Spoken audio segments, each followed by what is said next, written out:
दोस्तों, कैसे हैं आप? आशा करता हूँ आप सब लोग अच्छे होंगे और आप लोगों की तैयारी भी बहुत अच्छे से चल रही होगी। जैसा कि आप लोग जानते हैं कि पेट एग्ज़ाम देने के बाद हम लोग बहुत दिन से इंतज़ार कर रहे हैं कि कब लेखपाल की वैकेंसी आएगी और हम लोग फॉर्म भरेंगे। लेखपाल की वैकेंसी के विषय में तो अभी कुछ जानकारी तो नहीं मिली है, लेकिन आशा है कि जल्द ही उसके संबंध में फॉर्म भरने के लिए डेट निर्धारित की जाएगी। उससे पहले आयोग ने उसका पाठ्यक्रम घोषित किया है, तो आज हम लोग चर्चा करेंगे उसका पाठ्यक्रम क्या-क्या है। तो पाठ्यक्रम में बताया गया है कि आपकी जो परीक्षा होगी वो लिखित रूप में होगी और एक पाली में होगी, जिसमें कुल प्रश्न जो पूछे जाएंगे वो 100 होंगे और जो टाइम पीरियड है क्वेश्चन पेपर का वो है 2 घंटे का और एमसीक्यू बेस्ड आपके क्वेश्चन पेपर होगा। इसमें 4 विषय पे आपसे प्रश्न पूछे जाएंगे, जैसे पहला विषय है सामान्य हिंदी, दूसरा है गणित, तीसरा है सामान्य ज्ञान और चौथा है ग्राम समाज एवं विकास। सभी सेक्शन से 25-25 प्रश्न पूछे जाएंगे और सभी के जो मार्क्स होंगे वो 25-25 निर्धारित किए गए हैं हर सेक्शन से, यानी कुल मिला के 100 प्रश्न होंगे और 100 मार्क्स के होंगे, यानी एक प्रश्न आपका 1 मार्क्स का होगा। और इसमें आपके लिए नेगेटिव मार्किंग का भी प्रावधान किया गया है और इसमें अगर आपने एक प्रश्न का गलत उत्तर दिया तो आपका 1/4 अंक मतलब 0.25 मार्क्स आपके सही उत्तर से काट लिए जाएंगे। तो थोड़ा ध्यान से मार्क करिएगा क्वेश्चन को।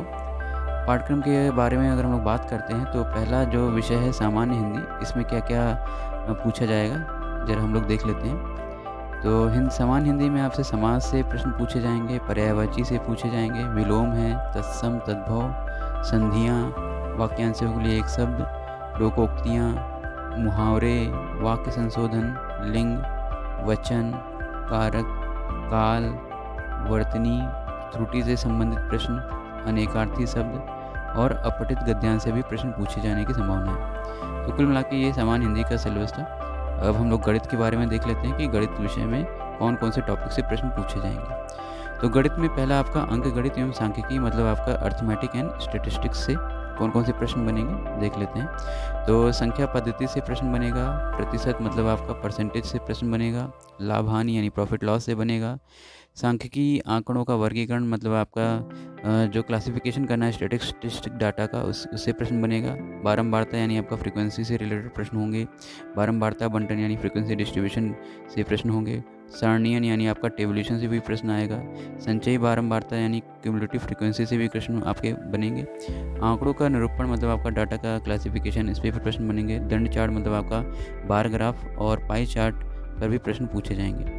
फिर आपका आयत चित्र है, बारंबारता बहुभुज यानी फ्रीक्वेंसी पॉलीगन इस पर भी प्रश्न पूछे जाएंगे, केंद्रीय मापन मेजर ऑफ सेंट्रल टेंडेंसी, समांतर माध्य यानी पैरेलल मीन, माध्यिका, मीडियन एवं बहुलक यानी मोड से प्रश्न पूछे जाएंगे। तो कुल मिला के ये अंकगणित और सांख्यिकी पर जो प्रश्न पूछे जाएंगे कुल मिला के ये टॉपिक थे इसके। आगे देख लेते हैं। तो आगे बीजगणित पर भी आपसे कुछ प्रश्न पूछे जाएंगे। बीजगणित में जैसे आपका लघुत्तम समापवर्तक, महत्तम समापवर्तक और उनमें संबंध मतलब एचसीएफ एलसीएम के पर प्रश्न पूछे जाएंगे और एचसीएफ और एलसीएम में रिलेशन के विषय में भी प्रश्न पूछे जाएंगे। उसके बाद आपका युगपत समीकरण मतलब आप साइमल्टेनियस इक्वेशन, फिर द्विघात समीकरण मतलब आपका क्वाड्रेटिक इक्वेशन, गुणनखंड आपका यानी फैक्टर पर भी प्रश्न होंगे, फिर क्षेत्रफल प्रमेय यानी एरिया थ्योरम पर भी प्रश्न पूछे जाएंगे। फिर रेखा के गणित की अगर हम लोग बात करते हैं यानी ज्योमेट्री की बात करते हैं तो इसमें त्रिभुज संबंधी पाइथागोरस प्रमेय मतलब जो ट्रायंगल पे पाइथागोरस थ्योरम है उस पर प्रश्न पूछे जाएंगे।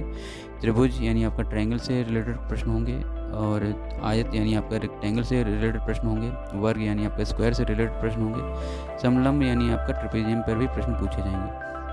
उसी प्रकार समांतर चतुर्भुज, समचतुर्भुज के परिमाप और क्षेत्रफल मतलब पैलोग्राम से रिलेटेड जो आपके प्रश्न होंगे उसके एरिया और पैरामीटर से रिलेटेड प्रश्न पूछे जाएंगे। वृत्त की परिधि एवं क्षेत्रफल मतलब आपका सर्कल के जो पैरामीटर हैं और उसके एरिया है उस पर भी प्रश्न पूछे जाएंगे। तो ये कुल मिला के आपका गणित का सिलेबस था, जिसमें रेखा गणित, बीजगणित और अंक गणित एवं सांख्यिकी पर प्रश्न आपके पूछे जाएंगे। तो कुल मिला के इतने टॉपिक से आपसे 25 प्रश्न पूछे जाने की संभावना है। अगर आगे बात करते हैं सामान्य ज्ञान की, तो सामान्य ज्ञान में आपका बहुत सा सिलेबस इसमें दे रखा है। बात कर लेते हैं कि क्या क्या प्रश्न पूछे जाएंगे सामान्य ज्ञान में। तो सामान्य ज्ञान में आपका एक सामान्य विज्ञान का कुछ प्रश्न इसमें पूछे जाएंगे। सामान्य विज्ञान मतलब जैसे आपने जो 10th लेवल तक आपकी साइंस पढ़ी है उससे रिलेटेड आपके जो भी प्रश्न बनेंगे सामान्य विज्ञान में पूछे जाएंगे। राष्ट्रीय एवं अंतर्राष्ट्रीय महत्व की समसामयिक घटनाएं मतलब आपका जो करंट अफेयर्स होगा 1 साल का या 6 महीने का जो भी हो, तो ये सब पूछा जाएगा। उसी प्रकार आपका इसी में भारत का इतिहास भी पूछा जाएगा। भारतीय राष्ट्रीय आंदोलन हो गया, भारतीय राज्य व्यवस्था और अर्थव्यवस्था, मतलब आपका इंडियन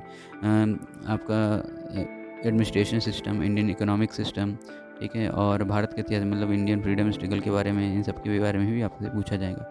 उसी प्रकार विश्व भूगोल हो गया, जनसंख्या हो गया, इनसे रिलेटेड आपसे प्रश्न पूछे जाएंगे। और भारत के इतिहास के अंतर्गत आपसे भारत के आर्थिक, सामाजिक, सांस्कृतिक और राजनीतिक पक्षों पर प्रश्न ज़्यादातर पूछे जा सकते हैं। उसी प्रकार भारतीय राष्ट्रीय आंदोलन पर अभ्यर्थियों से कह रहा है कि ज़्यादातर प्रश्न पूछे जाने की संभावना है। जैसे आपके स्वतंत्रता आंदोलन की प्रकृति कैसी है, उसकी विशेषता क्या है, राष्ट्रवाद का अभ्युदय कैसे हुआ, स्वतंत्रता प्राप्ति के बारे में सामान्य ज्ञान, मतलब इस प्रकार से जो भी आपका भारतीय राष्ट्रीय आंदोलन है, इस पर कुछ प्रश्न ज़्यादा पूछे जाने की संभावना है। भारतीय राज्य व्यवस्था है, अर्थव्यवस्था है, इसके अंतर्गत भी प्रश्न पूछे जाएंगे। उसी प्रकार आपका भारतीय संविधान से भी प्रश्न पूछे जाएंगे और भारतीय अर्थव्यवस्था पर भी प्रश्न पूछे जाएंगे।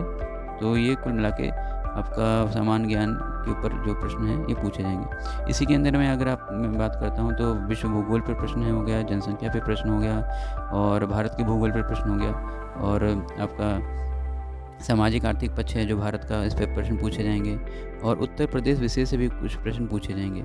इस बार कंप्यूटर के भी प्रश्न पूछे जाने की संभावना है, क्योंकि यहाँ पे सिलेबस में दे रखा है कि कंप्यूटर से भी प्रश्न पूछे जाएंगे। अब हम बात करते हैं ग्राम समाज एवं विकास की। अब जाहिर सी बात है, क्योंकि आप लेखपाल का फॉर्म भरने जा रहे हैं, यानी आप लेखपाल बनने जा रहे हैं, तो आपकी पोस्टिंग किसी गाँव क्षेत्र इलाके में ही होगी, तो आपको ग्राम समाज और विकास के बारे में तो पूरी जानकारी होनी ही चाहिए। जैसे ग्राम समाज में आपका त्रिस्तरीय पंचायती राज व्यवस्था से प्रश्न पूछे जाने की संभावना है। जैसे त्रिस्तरीय पंचायती राज व्यवस्था है, इसको कब लागू किया गया, इसके समिति के अध्यक्ष कौन थे, इसको संवैधानिक दर्जा कब दिया गया है, तो इस प्रकार के प्रश्न इसमें पूछे जा सकते हैं। उसी प्रकार केंद्र व राज्य सरकार की जो ग्राम विकास योजनाएं हैं, उससे संबंधित प्रश्न पूछे जाने की संभावना है। कौन कौन सी योजनाएं चल रही हैं, जैसे स्वामित्व योजना है, प्रधानमंत्री आवास योजना है, और स्वच्छ भारत मिशन है, तो इस प्रकार के जो योजनाएं चल रही हैं, इसको आप ज़रा देख लीजिएगा, इन सब पे प्रश्न पूछे जाने की उम्मीद है। फिर ग्राम विकास कार्यक्रम है, ग्राम विकास योजनाएं हैं, ग्राम विकास शोध प्रणालियां हैं, ग्रामीण स्वास्थ्य मिशन है, और ग्रामीण स्वास्थ्य योजनाएं हैं, इन सब पे भी आपका जो भी प्रश्न बन सकता है वो बनेगा। तो कुल मिला के ये आपका लेखपाल का सिलेबस है, और देखते हैं कि कब लेखपाल की वैकेंसी का फॉर्म आएगा, और जब लेखपाल की वैकेंसी का फॉर्म आएगा तो मैं आप लोगों को अवगत कराऊंगा इसके बारे में। ठीक है, तो बस यही है आपके बारे लेखपाल के विषय में जानकारी, और आशा करता हूँ आपको जानकारी अच्छी लगी होगी। अगर जानकारी अच्छी लगी है तो चैनल को लाइक करिएगा, सब्सक्राइब करिएगा। धन्यवाद।